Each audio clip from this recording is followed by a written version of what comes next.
You're listening to. You're listening to. You're listening to. You're listening to. You're listening to. You're listening to. Conversations with Amber the Bear Girl. You're amazing. I love you. You're the best. Great. Hi guys, Amber here. Welcome back to In Conversation with ATF. My guest today is a singer. He's best known for Pale Blue Eyes, Weirdo, and most recently Wildfire. They're all amazing singles, and the music video for Pale Blue Eyes is probably one of the most beautiful music videos I have ever watched in my life. And I'm just in awe. My guest is the one and only Beckett McDowell. Hello, Beckett. Hello. Nice to see you. Nice to finally meet you. And thank you. You're welcome. Oh my gosh. So I was wondering. I just want to really get straight into it. How did you start out your career as a singer? What made you want to be a singer? Have you always wanted to be a singer? Well, when I was about 2 years old, I was watching television with my mom, and I think it was American Idol or something. It was one of those shows, and we were watching it, and an Elvis impersonator came on the television, and I said, "Mom, who's that?" And she said, "Oh, it's Elvis Presley, blah blah blah, King of Rock and Roll." Kind of gave me the spiel, and then I looked at her, and I said, "It's a good thing Elvis is dead because they call me the king." And I said that as a 2-year-old, and I kind of, ever since that point on, though, I became obsessed with him, and I watched all of his films, and he was kind of my idol, I suppose. And then that was pretty much my whole childhood, Elvis. And then I kind of got, at 10 years old, I kind of got into the Beatles, and from there on, I branched out into all forms of other stuff. But yeah, it all kind of started with Elvis, I suppose. Yeah, well, that's really cool. I didn't realize it was from like when you were really small. I thought it was as you got older you wanted to be a singer. That is really cool though. Wow. Always known. What other bands were you inspired by maybe growing up, or even singers? Are there any other singers that you were inspired by? Yeah, well, Buddy Holly was one for sure who really inspired me. I love Buddy Holly. I love Ray Charles. I really like old acts, like um I love I don't know, Eddie Cochran. There's so many people, it's hard to kind of, I mean, and then you go into like the 70s, and you have Led Zeppelin, and that's kind of later on in my musical upbringing though. But I still like, a lot of those bands I religiously would listen to and kind of learn from them and take notes and stuff. Yeah. For those of you at home who don't know yet, Beckett's father is Malcolm McDowell, who is a famous actor who I've also had the pleasure of meeting in photos on my wardrobe. So of course I can't resist asking. So growing up, what was it like, being the son of Malcolm McDowell? Of course, it also inspired one of your music videos as well. So it was just, I it's mean, all a big connection. I get that question sometimes, and I always say the same thing. It wasn't like anything. It was like a very blessed life, but I've had a very blessed life, and a very, at times, incredible. And but just, he's just my dad. I don't really think of him as Malcolm McDowell. I think of him as dad. So, you know, it's just he's just a guy like everybody else. And that's kind of how I thought of it growing up. I never thought of it. That's my answer. That's so sweet. Every time I ask someone who has like a famous relative, they always say like, "Oh, I didn't know them as a such and such. I knew them as simply like a dad or mom, or just any Yeah. sort of relation." It's like it's a whole different side to them. So the music video for Pale Blue Eyes, oh my gosh, like I watched it a few hours ago, and I was like, it does something to you. It just like it unlocks Thank you. something at the back of your head, and you're just thinking, this reminds me of something like happened to me like growing up, Oh, like thank you. Yeah, like the relationship with my own father. Like, just growing up and just having, as you said, a blessed life, with a loving family and everything like that. Um, Yeah, so as you were saying before we got started, you said your dad actually had COVID when you shot the music video. So what yeah. exactly happened during the shooting, as in generally during the shooting? Well, it was we were not even originally supposed to film that video. It wasn't really on the. We only had the ideas for two of them, and we were just going to shoot for two, and it was just going to be that. But then we were like, well, Pale Blue Eyes. It's a we really liked the song, and I was in the hot tub with our director the night before, and we were Mhm. like, I mean, we're here, we have all this camera equipment. Why don't we do something? And it was kind of a spur of the moment, last second thing, and we called the local theater, and we just decided, yeah, let's do it. And then, the next night we were shooting it. It took about an hour and a half, and then yeah, and my dad had COVID and nobody knew, but he had COVID while it was happening, and it was kind of in that uncertain time, when nobody knew what was going on, and it was kind of and then it became kind of scary because then we all went into lockdown for 3 weeks, but it was a fun time, and then the other two videos drove out to the desert in California and we shot, and it was cool. I'm glad you had a wonderful time, even though like your dad was sick. You still, just knocked my clapboard over. You still had like a really good time filming it and stuff, and just these collages of photos and like little video snippets. Like what? So, what inspired you to like make the video centered around like the relationship with your dad? Because it's like obviously like collages of photos over the years of you growing up. Yeah, well, it's I think the inspiration was I wrote the song not about him. The song's really, the song's a love song, really, and it'd be creepy if I wrote it about my father. But I I heard somebody say your dad has pale blue eyes, and I thought, oh, that's a great song title, Pale Blue Eyes. I usually write songs with the titles, Pale Blue Eyes, so that way I had that in mind, and I was just like, yeah, that's a great title. So then we just, I just wrote it with his, he's got famously blue eyes, and kind of wrote it with just the title with that in mind. And then I was like, well, we wrote this. The song kind of came from that. So it'd be kind of cool to get him in the music video. I mean, we all joke now about it because it kind of looks like a memoriam for my dad a little bit. It looks like he passed away or something. So we always joke about saying, oh, well, but yeah, anyway. No, it was a fun time. It was a very exciting time for me to be, kind of creating these music videos, although it was a lot of work, but it was fun. How long does it take for you to come up with titles for your songs or how to base a plot around a song? I always start with the title because I feel like the title's the beginning of the story, kind of, But sometimes it takes.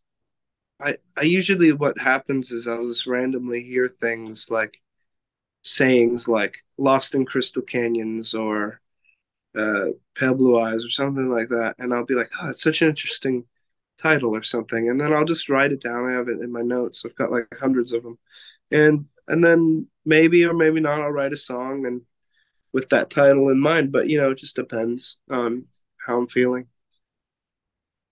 Ooh, wow. And well, this it completely escaped out of my head. I do apologize, but you've actually done or doing at the moment American Idol in America, I believe. Yes, I was doing American Idol. I'm not quite sure. There was a complication with it, so I'm not quite sure what's going to happen with it. But I did audition and I did do it, but I'm not sure if I'm going to be aired now. But who knows? So we'll see about that. What was it like to do it after obviously growing up and watching it as a kid? Oh, it was surreal. It was so much fun, really. I kind of had no expectations going into it just because, I'm not a big fan of singing competitions per se. I think it's a very subjective art form. So to be judged on whether you're good or not is a stupid thing, I think. But when I did it, I was pleasantly surprised with how open-minded everybody was about everything and how nice the judges were. And and there's such, Katy Perry, Lionel Richie, and Luke Bryan, uh, three pretty big artists in their respected fields. And for me, meeting Lionel Richie was really cool, and Katy Perry was cool, and Luke Bryan was a very nice man. So it was a very pleasantly experience. And um, I met a lot of friends who I'll probably have for a lifetime. So it was cool. Oh, that's so sweet. I'm so glad you had a great time. Yeah, it was fun.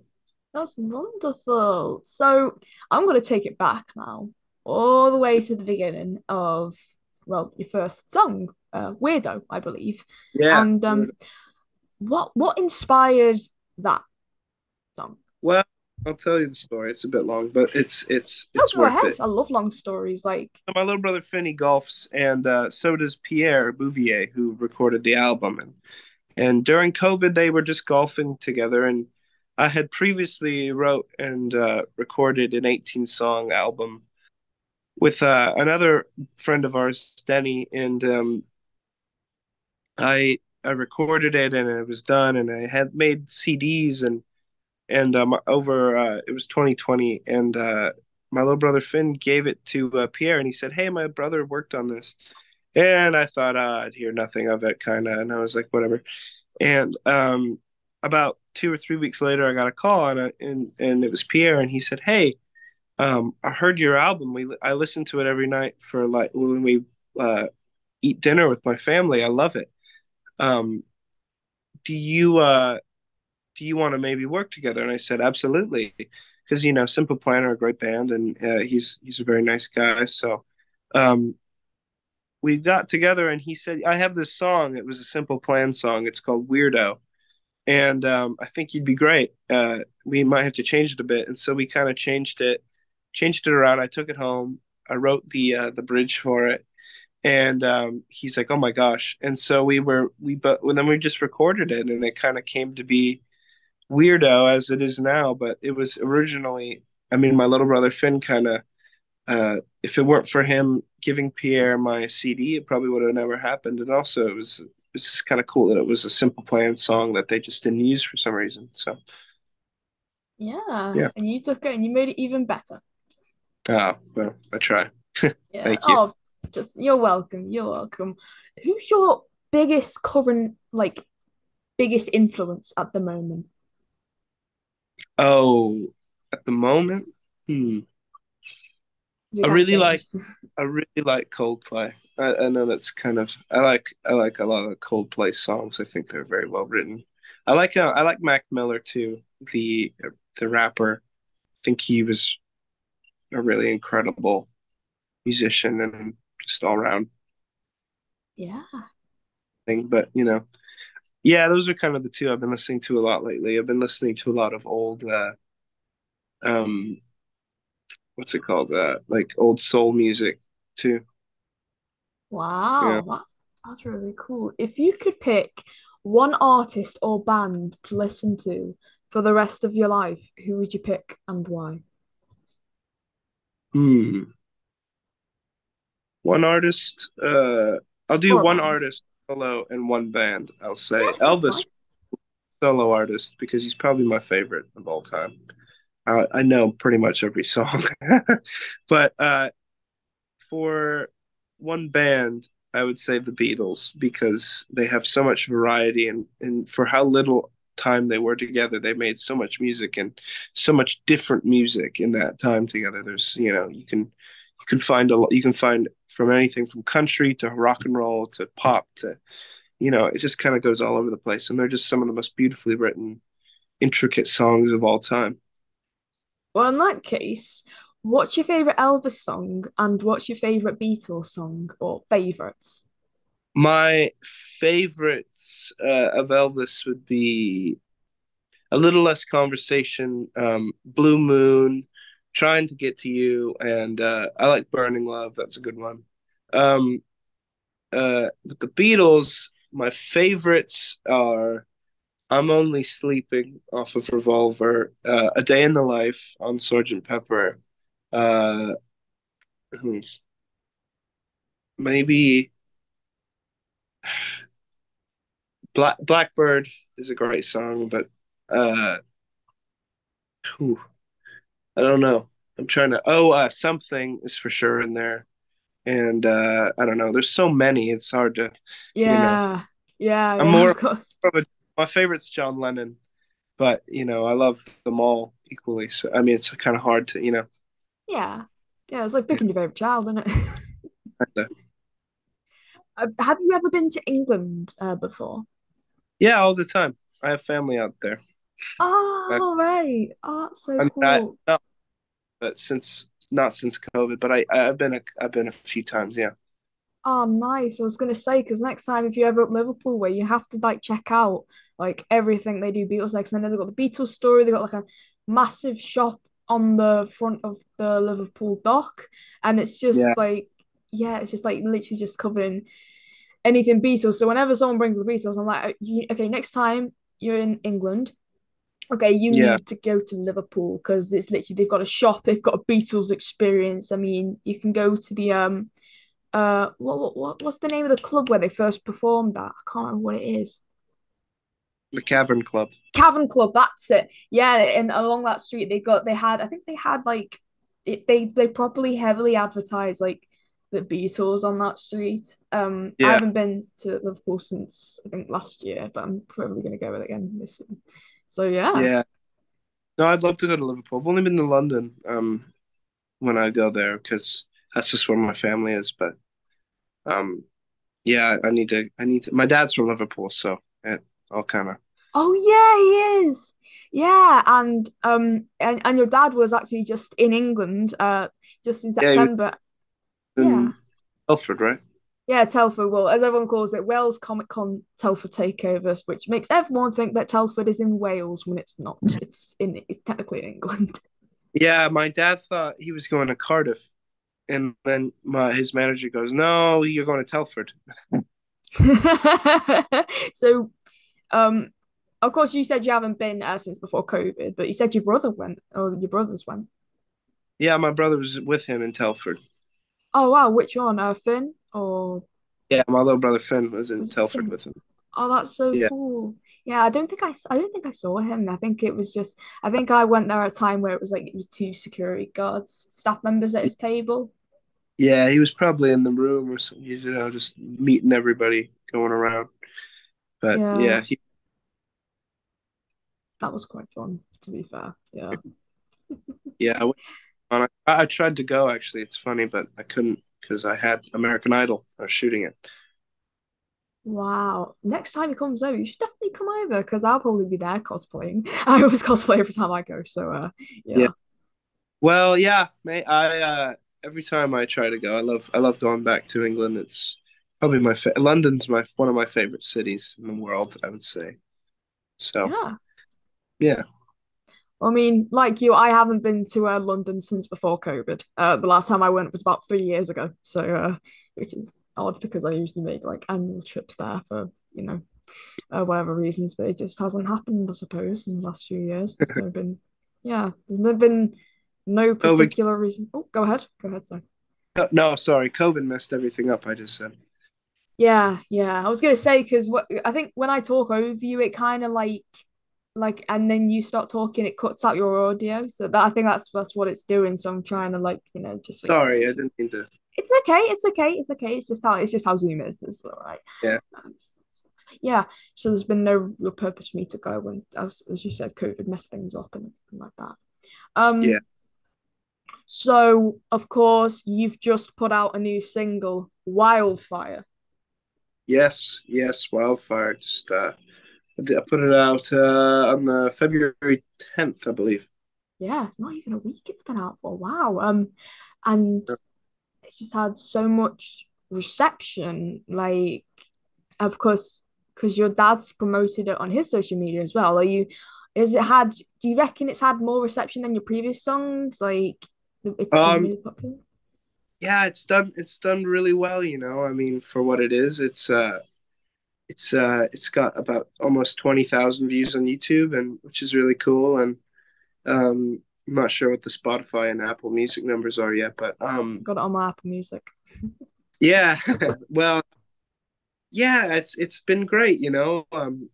Weirdo probably it got put on a couple major Spotify playlists, which was really great, and it kind of like probably hundreds of thousands of people saw it, and so that has the most, I think. But no, Wildfire has been a really great surprise. You know, a lot of people. It's my favorite song on the album, and it's a great. I really like it. I think it's a really fun song, and yeah, no, I'm just really happy that people are seeming to like it. You know. Yeah, yeah, of course. And when is the actual album coming out, if it's not already out? I don't. Soon, very soon, within the Mm. next, within this year, it's coming out. Oh, that's Very exciting. soon. What can we expect? What do you want us to expect from the album? Um, I want you to expect nothing. I want you to just go into it with a open mind, and hopefully you enjoy it and appreciate it. I mean, I think it's great, obviously, but and I think Pierre thinks it's great. You know, I think it's a with the right social media backing around it, it could be very successful. I mean, that's that's every artist's goal, isn't it? But I hope I think it's good, and I just hope people like it. Wonderful. Yeah, I'm definitely gonna download it when it comes out. Trust me. Oh, thank you. Yeah, Just give me it's straight on my Apple Music. it's a fun. It's a pretty. It's only I believe it's only eight or nine songs, but it's really good. I really like it, and we put a lot of work into it over 2020. We really, pretty much for a whole year, we've worked on it and got it, Wow. you know, got it right. So hopefully people see that. Yeah, yeah. Beckett, there is one final question I would like to ask you before I wrap up this episode. Yes. If you could choose a quote from any musician to, you know, relay, repeat to someone else, or even like live your life by, what would you pick? What famous quote would you like to pick? Oh, hmm. Uh, three chords and the truth is all you need, Bob Dylan. That was paraphrased. I don't know the exact quote, but it was three chords and the truth. That's what he said. Nice. Another I great, another great quote is by Jimi Hendrix. He said, "If Bob Dylan can sing, anybody can sing." Jimi Hendrix. yeah, and it That's, also links to obviously your three chords one as well. yeah, three chords and the truth. That's a great quote because it's true. You only need three chords and a great melody and song to touch people's hearts. Of course, yes. Wow, Beckett, you've been such a wonderful guest. I've had a lovely time chatting with you. Thank you so much. Thank you. Thank you. Well, thank you for having me. It's been a pleasure. You're welcome. Is there anything you'd like to promote? Are you on social media? Where can we find you on social media? Yeah, well, my TikTok and Instagram are Beckett, one word, just Beckett, BecketTrex Rex. Yeah, just go and check out my Instagram, check it out, and give me a follow if you like what you see, and you'll be hearing some new music very soon. So Wonderful. To you at home, thank you so much for watching this installment of In Conversation with ATF. You've been watching the Beckett McDowell episode. Thank you so much for watching. Take care, stay safe, be kind to yourself and others, and stay happy. Trust me. Everything will be better. Because I know, Beckett, you said you were hanging in there, so just like me. So things will get better, I promise you. exactly, Yeah, there is light at the end of the tunnel, I promise. yes, sir. So yeah. Thank you for watching. We'll see you around. Bye and cut.